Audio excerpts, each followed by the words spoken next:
that confidently go for failure. I've been very scared of failure all my life because I was an A grade student coming up, good GPA in college, and I failed right afterwards. So that was my first big failure. It hit me really hard. And that's what really helped me succeed. So go confidently towards failure. And number two, find your people. I am very, very lucky to have very supportive parents and very supportive siblings. And they understand me. They understand what I'm trying to do. So surround yourself with the people who either have the same dreams or they're much better than you in what you're trying to do. So they're always elevating you and they're always supporting you and they see your vision. This is so real that if you hang around people who are not seeing your vision or maybe they're not as ambitious as you will go down to their level. And then, it's not easy doing it in that environment. So your surroundings matter a lot. Hi, everyone. Welcome back to the podcast. Today's is all about building and deploying software in an age of AI, right? I'm Karajan Ilgar, founder of UpFounders. We help founders to grow companies leveraging AI, automation, and the operational system to scale faster with fewer resources. So I'm glad to be joined today by Omar Osmani from CodeSphere. CodeSphere is building a modern cloud platform that helps companies develop, deploy, and scale software faster. We're reducing the infrastructure complexity, right? Cloud, locked-in, and operational overhead. Today, we're going to talk about the future of software development, how AI is changing the way engineering team operates, and what companies need to do to move faster without creating more technical complexity. Omar, so really good to have you on our podcast. Hi, Kaderjan. It's a pleasure to be here, and thank you for the warm introduction. Awesome. Cool. Before we get started, right? So I'd love to start with your story. What you spend a lot of time around founders and builders. So what originally put into the startup and the company building? Yeah, I think growing up, I always, like when I envisioned myself down the line, I always thought of myself as an entrepreneur. I always wanted to be a startup founder. I was lucky enough to be surrounded by a few businessmen and good entrepreneurs in my childhood. I think what really turned it for me was that when I was a teenager, I saw a movie called The Internship, which is based in San Francisco at the Google headquarters.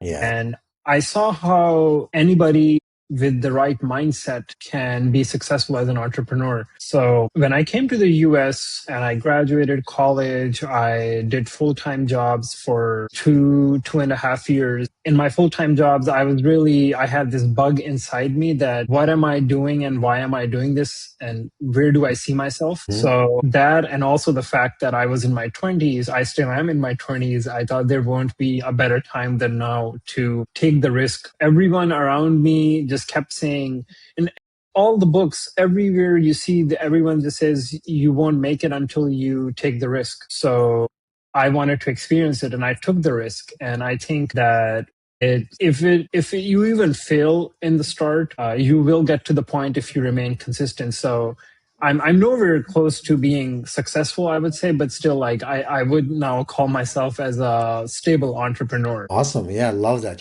Yeah, absolutely. A lot of founders and aspirant entrepreneur is always afraid of taking the leap of faith to, go after what they really love to do, So yeah, thanks for sharing that, So in this kind of today's podcast, I allowed to kind of keep this very practical, right? There's a lot of founders listening who are building right now. Some of them are pre-revenue, some of them have traction, some are trying to figure out how AI changing everything. I love to unpack what you're seeing from the front line and what founders should actually pay attention to, right? So let's start with my main question. You worked with a lot of founders, right? What are the traits you consistently see in founders who eventually succeed? Yeah, I think it's delusion that normally, people start to think too realistically. And although that's very good, you should also be thinking realistically, but that kind of puts you in a box and it keeps you in a safe zone, and you start thinking about, like, if I step out of this safe zone, something's going to go bad. And the biggest trait that I've seen in founders in San Francisco and Seattle, all across the US, is that they're delusional and they're just focused on the dream, what they want to achieve as the end goal. They range from people who are extremely technical, who are like insane software engineers and people who've never even touched coding at all, people who've had 3 failed startups in the past, and people who are doing it for the first time. So the experience and the background varies, but the thing that's consistent among all of them is that you need to have a clear goal in mind, and that goal only comes when you start dreaming, because that thing does not exist on ground yet. So you have to be a little delusional to go on this path. Awesome. I know you co-founded GoSphere and you work on a new venture. We got into that later, right? So let's talk about a little about validation, right? I say a lot of people could build software right now, right? Especially building software became even more easy with all these tools, right? So AI has made development dramatically faster, right? So does that makes validation more important than ever? Yeah, 100%. And I think all the software engineers who are working, whether they're working on production environments or staging environments, everyone's using agentic tools now for your coding. And that part has been automated to some extent. So you're just driving the agent to write the code for you. But the actual expertise of a software engineer, the actual logic mind comes in the validation part. When you start looking at, okay, this is what Cloud Code or Codex has built, and now I really need to stress test it. And as a human, I need to see, is it even performing the way it's supposed to? And validation is so much more than just seeing if the requirements have been met. If you have software engineering knowledge, you'll know what vulnerabilities your program has, what security risks are there. Are you dealing with customers' data? How do you protect that data? How are you being compliant? So validation is much more important now. And I think it's one of the very few key factors remaining in the development process where you actually need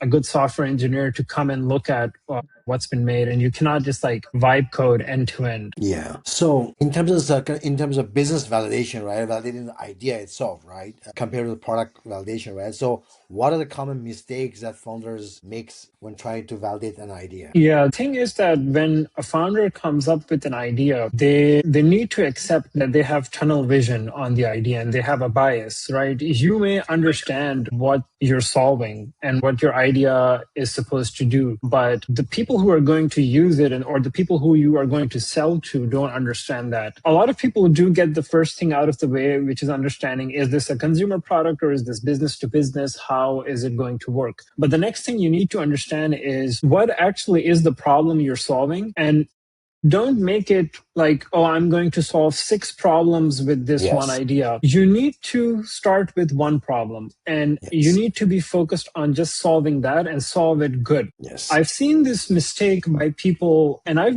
made this mistake as well. I think I made it when I started CodeSphere, was that I had 8 or 9 offerings. And, we're like an all-in-one, do-it-all company, jack of all Yes. trades. Yes. But what really helped me is putting myself in the shoes of my customer and start thinking from their perspective. If I need to buy, let's say, a car to go on a mountain, I have a car that does a lot of things. It has like Apple CarPlay and it's got good AC and comfortable seats and it's really fast and all that. But then I have a car which is made to go on mountains. I'm going to buy the car that's made to go on mountains, right? Just because it's very specific to my use case. So validation really involves that process where you're understanding the problem space and you're seeing how you're solving that and making, people either save money or how you are going to be creating an impact. Yeah, I like the analogy, right? So I think we also had a similar conversation with another founder, actually also based in San Francisco. We talk about the same thing, right? Because a lot of people, right, include myself, we worked in the past in a big company, big corporate. We were day to day, we're dealing with a very mature product which has a multiple offers, right? When you get into that, right? So when you work on your own idea, it's super difficult to just come up with a one, right? It's like our product should be something like that, right? You compare your idea, like a not valid idea with a company being there for 40, 50 years, right? Yeah. So you hit on the nail that it's just, yes, one clear pain point, one clear offer, and solve it very well, beautifully, right? So yeah, I think that's important. So let's shift to the AI a little bit, right? Everyone's talking about AI. Very few people kind of seems to get real business value from it. And what are you seeing right now? Yeah. I mean, the AI shift is real as it gets. And I think essentially, okay, just starting from an individual, everyone needs to understand how to use AI.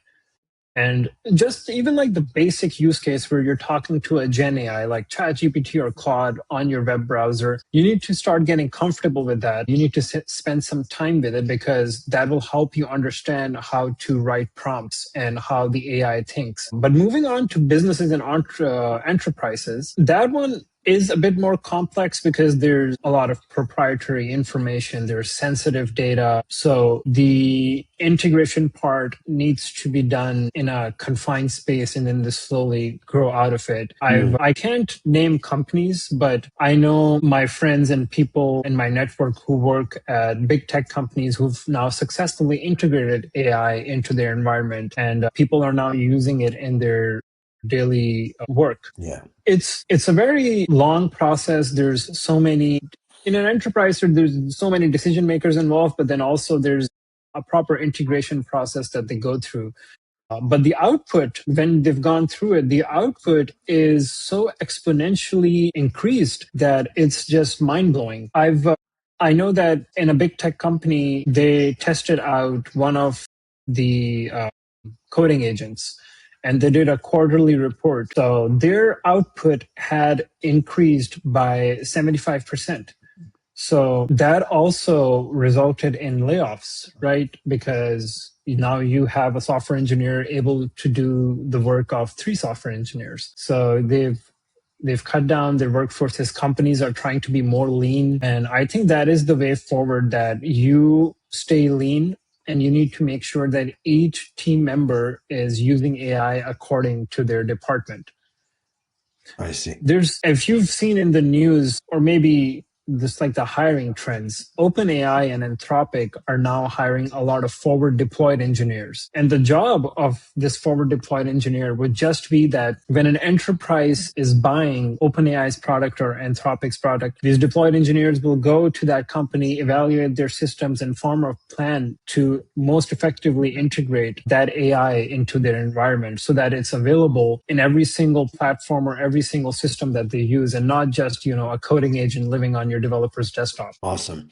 So, how has AI changed the way startup should be built and operate? I think AI, as of right now, has really sped up your time from 0 to 1, and 1 being your MVP or prototype. Now you don't need to look for software engineers or a technical co-founder to get to a prototype and MVP. And then startup founders can use that prototype and get it validated by, VCs or accelerator programs and try to get funding. So that part is pretty speed up right now. I think marketing has a lot of good tools which have been automated. You have a lot of good AI tools for customer experience, getting analytics. So these things used to take time. They used to take resources. But once you reach the prototype phase and you go for funding, I think you still need to hire software engineers, but your overall spend has gone much low. And now the spend has shifted towards these cloud resources. AWS or like any other big cloud provider. So those were, you were going to use those anyway.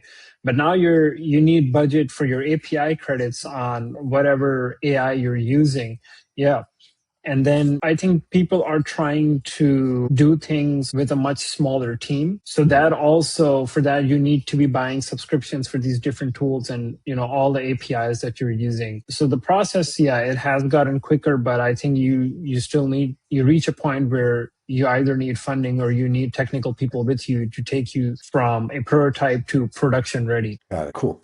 So let's shift into a different topic, right? So you work with a lot of founders, right? So as you look at the founders today, right? So what are the biggest bottleneck they face? Fundraising, customer acquisition, execution, focus, something else. I know, ask a lot of, especially first-time entrepreneurs, they will say fundraising, but yeah, want to get your thought on it. Yeah, I think the fundraising bottleneck has always been there. And sure, there is some luck involved in that, but very minimal. Other than that, is just your product and you being able to explain that product well. And who you are also matters a lot. I've seen that in San Francisco where they might look 50% at your product, but the other 50% is who are the founders? What is their domain knowledge? Is this just like a weekend project or are they actually passionate about this?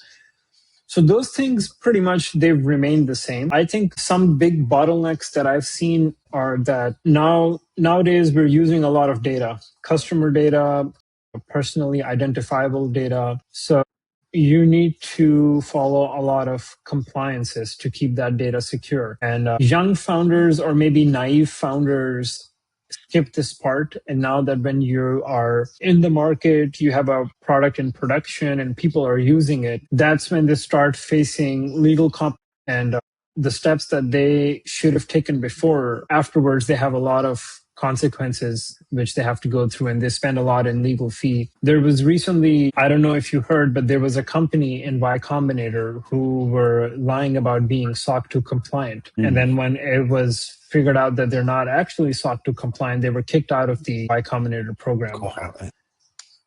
Right. So I think data security and delivering what you're promising to customers is much more real now because everyone can pick up your contract, put that into AI and quickly understand what you're promising them. And then it's just as easy to sue a person in the US when they're, making a mistake on this level. Yeah, I see. So, and one thing that stand out about the organization helping founders is that eventually the challenge became more operational, right? So can you talk about a little bit about CodeSphere, where's current state? Are you right now in maintenance mode or talk a lot about what current status? Yeah. Yeah, sure. So at CodeSphere, when we started 2 years back, I also was not that experienced as I am right now. And from the start, I liked to focus on small businesses and entrepreneurs and founders who have an idea and they want to get it validated. So we would make an MVP for them. At the start, I think my work would stop when we would finish developing their product and then, just help them publish it or give them something that's production ready and then they take care of it from on there. But now we've reached a stage where we are maintaining some products which are already in production for some clients. And so, as you would say, those clients are on retainer with us. Maybe down the line, they raise a lot of funding or they make money to get their own full-time team. But coincidentally, none of those people have plans for fundraising and they're all doing it bootstrapped.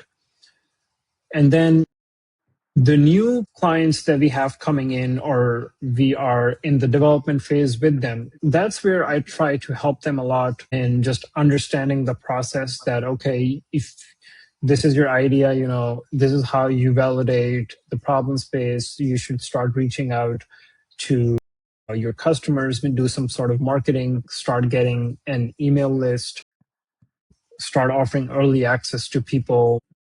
And then later on, you should try to pitch this in startup competitions or pitch this to a VC.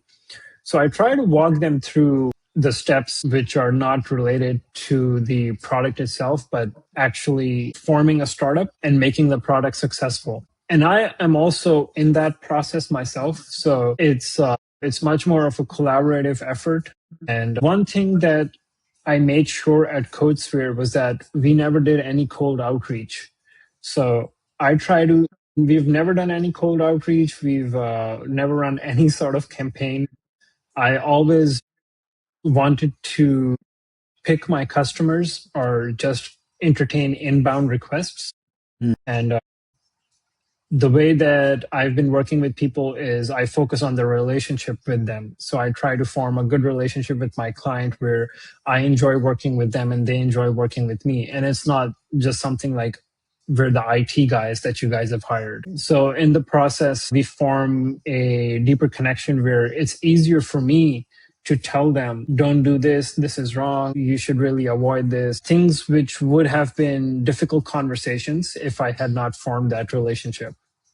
Got it. Interesting. What do you think you did well in terms of marketing so that you got a lot of inbound? Yeah. So I learned, obviously, I made use of a lot of resources online when I was starting out. Just learned from some successful freelancers on YouTube. I read, a lot of articles online. And after doing all of that, I realized, okay, well, the very first thing that we should do is start reaching out to my network. Let's start talking to people who are close to me, who know me personally, and they know my portfolio, as you would say. So I started with that. My very first project was something super small. Through a friend of mine, I found a businessman in Texas who just wanted me to look at their website and give them an audit of how the UI UX can be improved. And so that thing was really simple. It was like a 2-day project.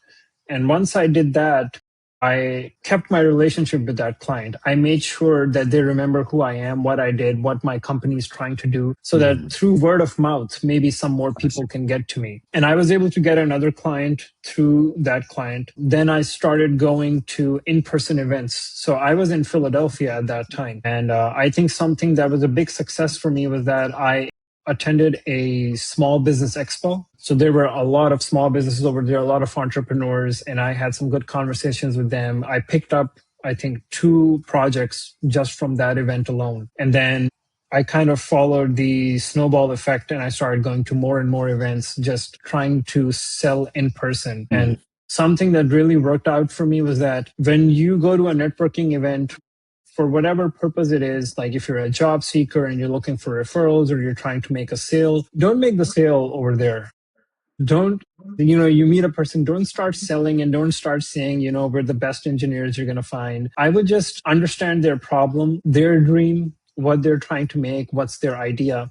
And that was it. I would just connect with them somewhere. And later on, I would let them, from the information that I've given them, I would let them find me. Awesome. Like organically find my company and what we do, and then just like start the conversation from there. That's awesome. Thanks for sharing. It's a very practical tip. Yes. And with AI right now, right? And as also you're building a new company, if you want to talk a little bit about it, but right now with AI, what's getting harder in terms of executing, startup building? What's getting harder? Right? Building the product getting easier, right? Which part is getting harder or more complex? Yeah, I think that's a very good question. And so one thing I've noticed is evaluating talent. So for example, at CodeSphere, we are fully remote and I'm from Pakistan. So I also like to hire my software engineers in Pakistan. And one thing I've noticed is that nowadays all the resumes are starting to look the same. Beforehand, you could tell, okay, so this person is that and this person is this. Now there's like heavily inflated resumes and everyone has these good projects. And I've noticed in interviews, so I personally, when I'm hiring, I do the interviews myself. And I can easily tell when I'm talking to someone that they have some sort of AI open on another screen. And if I ask them something they don't know about, they're just going to be reading from the screen. And honestly, I would have been okay if that person would have told me, sorry, I've never had this experience or I don't know about this. And I would have, had a much better conversation with them. But the moment they start reading from a screen, I just lose interest. Yeah. And then at the same time, I've noticed this in work as well, where we've hired some junior software engineers in the past who were recent graduates. And in work, it's very good that you should know how to use AI and you should be using AI to code, but at least the validation part that we were talking about before, don't skip that. So there have been many occasions when we would go into testing phase and then a lot of basic requirements were not met or there were flaws in the product that I could find just in my first test. So I think that is a big issue where people are being a bit, what can we say, a bit lazy because of AI. And it scares me because the human intuition will decrease over time because of our, being much more reliant on AI. So it's very interesting where, this will take us, but I think it'll also surface a lot of problems. I agree. Awesome. So yeah, my last question is, for the first time entrepreneur, who want to build a startup, maybe who for those who are actually in the process of building a startup, right? Any one sentence, one liner, just give them suggestion about how to go about building a startup. Yeah, this might be 2 lines. So the first one is that confidently go for failure. I've been very scared of failure all my life because I was an A grade student coming up, good GPA in college, and I failed right afterwards. So that was my first big failure. It hit me really hard. And that's what really helped me succeed. So go confidently towards failure. And number 2, find your people. I am very, very lucky to have very supportive parents and very supportive siblings. And they understand me, they understand what I'm trying to do. So surround yourself with the people who either have the same dreams or they're much better than you in what you're trying to do. So they're always elevating you and they're always supporting you and they see your vision. Don't This is so real that if you hang around people who are not seeing your vision, or maybe they're not as ambitious as you will go down to their level. And then, it's not easy doing it in that environment. So your surroundings matter a lot. Absolutely. It's great advice. Yeah. Again, thanks for sharing experience about building startup, especially using the AI, how to get the best out of it. Right. Again, thanks for being on our podcast today. Thank you so much, Karajan. It was a very nice conversation that I had with you. And thank you for the opportunity. Thank you. This is it for today's podcast. Again, I'm Karajan Ilgar, your host for the Upfounder podcast. And if you find something useful from this video today, please hit subscribe. And every week we bring founders, business owner, operators who in the trench, building stuff, figure things out, and share the insight. This is something that you cannot find around regular blog posts or just by Googling it. See you in the next episode. Bye.